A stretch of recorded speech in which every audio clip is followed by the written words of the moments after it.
The Lord has taught me so much over the last 3.5 years that it was actually a little bit challenging to decide what I wanted to do my senior talk on. I could tell you about the ways the Lord has been faithful. I could tell you about how I've learned what it looks like to be in constant communication with Him. Or I could talk to you about my struggle with idolatry. But many of those themes I would associate with different years, different semesters of my college career. So instead I want to talk to you about something that I'm still very much in the midst of struggling with, and that's discontentment. First, I want to take some time to talk about what discontentment is and why it's a sin, and then we'll dig into what contentment is and how we're called to live in contentment. So discontentment is a sin that's often overlooked. If you Google the word, it's defined as unhappiness caused by the failure of one's hopes, desires, or expectations. We often don't acknowledge discontentment as a sin, but when we're unhappy with our circumstances, that often results in disobedience. It looks something like the fact that we aren't trusting God. We want to be in control. We're complaining about God's plan, saying that God made a mistake, and we're saying that we think we're wiser than God. Friends, this is such a real struggle for me right now. I'm graduating in a matter of days.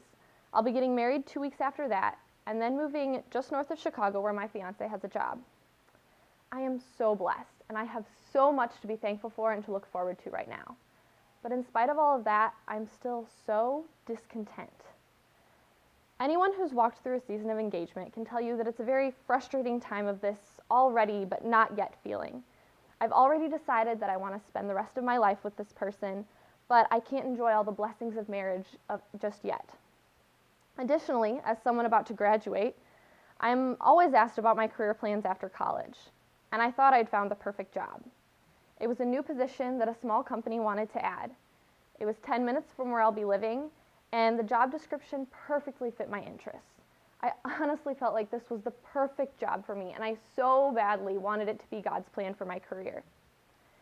So when I got the email saying that the new position wasn't approved in the new budget and there was no job to be had, discontentment would probably be an understatement for my reaction. And even as I'm talking to you right now, it's hard to believe that God still has a good plan for my career. It's hard to trust that He has something better planned for me, because I don't want to work anywhere else, and I honestly feel like God made a mistake in not letting that work out. But this summer, while walking through the season of discontentment that comes from a long-term engagement and planning a wedding 6 hours away from my family and my fiance, God revealed to me what He has to say about contentment. My fiance and I decided to read Philippians together throughout the summer.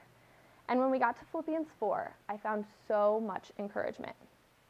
We hear Philippians 4:13 all the time. I can do all things through Christ who gives me strength. We say it when we want to climb a mountain, or we put it on a poster with an athlete, or it was even painted on the rock climbing wall at the summer camp I went to as a kid. But rarely do we hear Philippians 4:13 in context. So let's take a look. Starting at verse 10, it says, I rejoice greatly in the Lord that at last you renewed your concern for me. Indeed, you were concerned, but you had no opportunity to show it.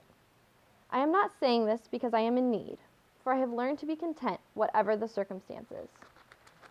I know what it is to be in need, and I know what it is to have plenty. I have learned the secret of being content in any and every situation, whether well-fed or hungry, whether living in plenty or in want. I can do all this through Him who gives me strength. Friends, when I realized that what Paul needs strength for here is to be content, I was so encouraged. Because the contentment that Paul is striving for here is a biblical contentment that is really about his heart reaction to the difficult circumstances he's in. This passage shows me that it's not easy to find contentment.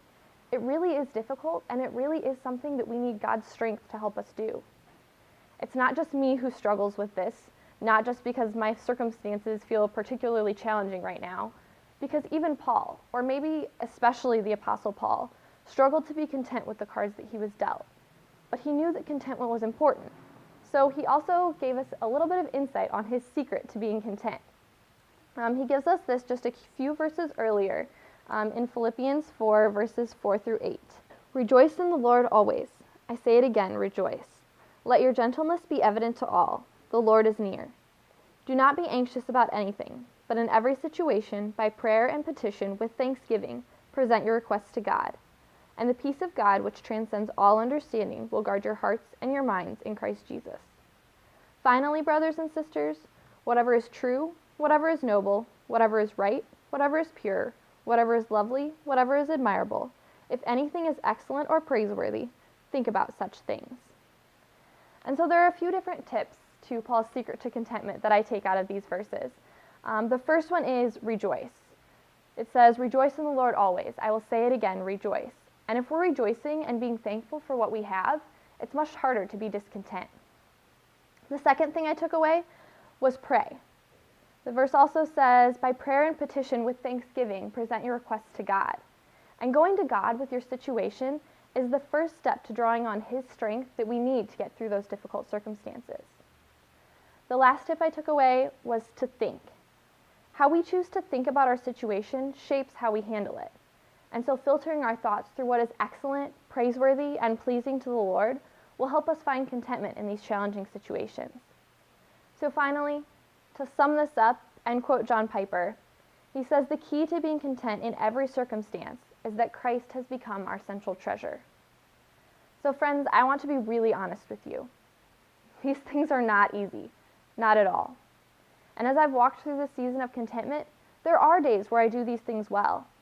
But there are also days where I am blatantly disobedient. Days that I know I'm not rejoicing, praying, or filtering my thoughts to find contentment like I know I should. Some days I just want to sit and dwell in my discontentment. I want to be frustrated with God, and I don't trust that He has a good plan for me. But He's slowly softening my heart and reminding me that His plan is good and that I'm called to be content with it. Knowing that this isn't supposed to be an easy thing and that we all need His strength is incredibly comforting as we learn to be content through this crazy thing called life.